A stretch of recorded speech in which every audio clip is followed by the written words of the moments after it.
Si në mbarvendin edhe në Gjirokastër u zhvillua sot faza e parë e Olimpiadës në lëndën e gjuhës shqipe për klasat e nënta. Testit të rinj pjesëmarrës ju nushtruan pranë shkollave ku ata mësojnë. Nga shkolla më e madhe nëntëvjeçare Koto Hoxhi zgjodhën të bëhen pjesë e kësaj gare që mbahet për herë të parë 20 nxënës. Për mikrofonin e RTS, ata shprehen mbi vështirësitë e testit dhe pse zgjodhën të marrin pjesë. Për mendimin tim pyetjet janë shumë të thjeshta, nuk kam as pak vështirësi në zgjedhjen e tyre dhe shpresoj që të kaloj në fazën tjetër. Pse vendoset marrësh pjesë në këtë? Vendoset të marr pjesë në këtë olimpиадë për të ditur njohuritë e mia dhe për ta sfiduar diçka të tillë, pse jo mos të marrja pjesë në një olimpiadë, shikoj njohuritë e mia dhe pse jo mos të bëj diçka ndryshe. Dhe si të duket?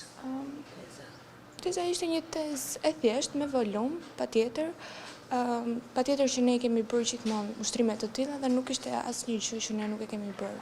Vendosa të marr pjesë në olimpiadë sepse më duk diçka që do më sfidonte, diçka që do më përgatiste për testet e lirimit dhe pse jo mos ta provoja asgjë, ishte diçka e re, të cilën nuk e kisha provuar më parë. Dhe si duket? Kuptohet që si olimpiadë ka, le të themi, vështirësitë e saj, ka volum, është diçka që kuptohet që nuk është për të gjitha nivelet e nxënësve, por deri tani nuk është shumë e vështirë, vetëm pjesa e poezisë që ka vështirësinë e vet. Kjo olimpiadë organizohet nga Ministria e Arsimit të Shqipërisë dhe asaj të Kosovës dhe do të mbahet në 4 faza. Sot në dispozicion nxënësit për të zgjidhur testin kishin 2 orë. Në këtë olimpiadë të përbashkët marrin pjesë nxënësit e klasave të nënta, të cilët kanë si kriter pikërisht notën 8.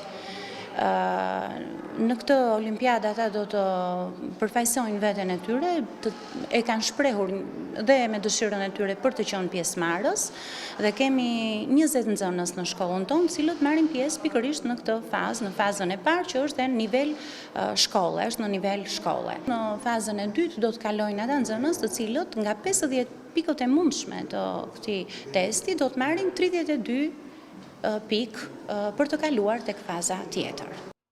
Faza e dytë e Olimpiadës mbahet më 20 mars.